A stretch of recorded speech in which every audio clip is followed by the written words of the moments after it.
Hello, everybody. This week on 5 Minute Friday, we're talking about the phonemic awareness and some recommendations, some ways to get it going in your classroom.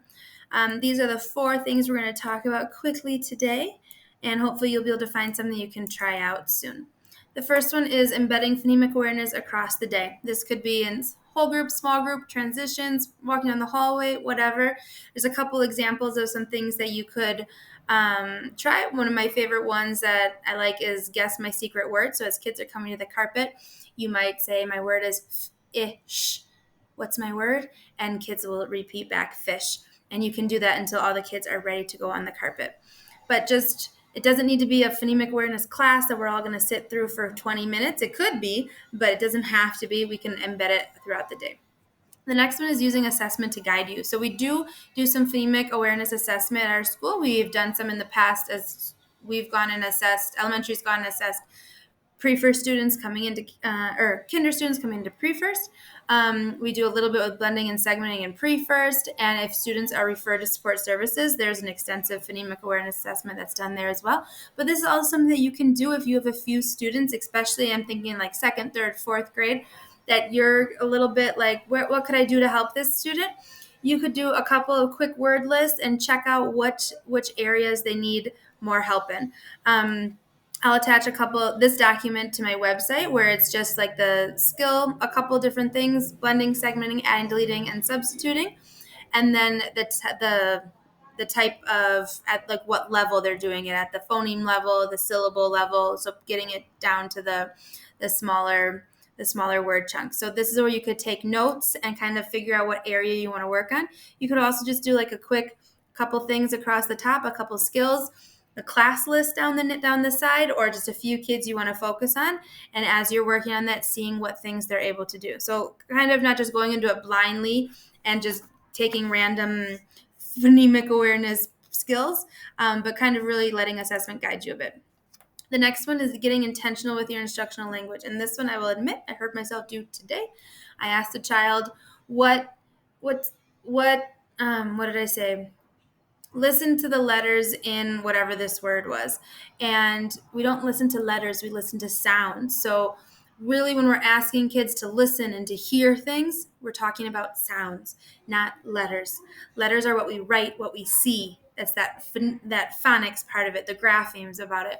So really asking them don't ask how many letters do you hear in a word, ask how many sounds we hear. So when we're asking to hear and listen, making sure to use the word sounds. So being very intentional with that. All right. There's a couple examples they gave for high leverage instructional routines. And the first one is articulatory gestures.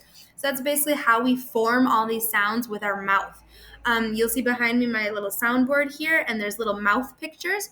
And it basically shows how we form each sound. And pre-first and first grade is trying these out this year, having a little bit more focus on what we do with our tongue, with our lips, for all the different sounds as we're talking about letters or sounds. Did it again. Talking about stop and continuous phonemes. So those sounds as stop sounds like p or t. It's just a quick sound versus a continuous sound like or s. They go on forever as long as you can hold it. And that becomes more important when we get into phonics and blending sounds together. See, I really got to focus on this. And then another thing we can talk about with students is voice and unvoiced phonemes. So if you think about the sound s and z, you basically make the same formation. The only difference is the z sound is voice, and you hear your vocal cords make some work. So if you touch your throat here, you can tell the difference there. Another one is isolating, using sound or picture sorts to isolate different sounds. So you might have 2 pictures, tape and map. Ask the kids to say the name, the word, and then what sound you hear in the beginning. And then you might have other words like turtle and mouse, and asking them to match them up with the initial sound. Or you might use different words and do the end sound or the medial sound. So using some sound sorts to do that and some picture sorts to do that. Excuse me. The last one is talking about Alconin boxes, and this might be something that might be new, might not be, but the idea that you would use 1 box per sound, per phoneme. So you might have a box like this with some chips, and you might ask the student to say the word math. How many sounds do you hear? There's 3 sounds. So we're going to We're going to move our chips.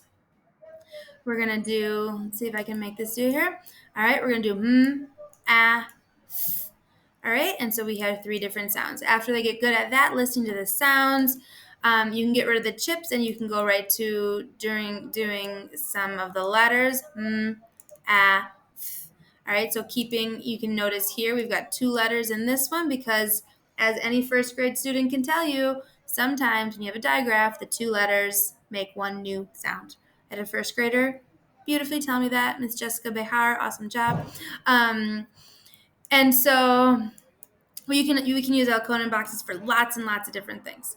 The last thing I want to share is this lovely, and I'll put it on my website as well. It's a 6-7 page sheet that they've shared from the book. It's basically all of the skills going across, going harder as you go across. Each page also gets a little bit harder, and as you go down the page, it gets harder. So it gives you lots of things. Literally, you can say part. Now add ner. What's the word? Partner. And now you're working on adding a syllable to a word, and you've got lots of things. You don't have to have brain farts trying to think of words. So this is a really beautiful resource to use when you're just trying to think of different words and also trying to see how these things progress and get more difficult.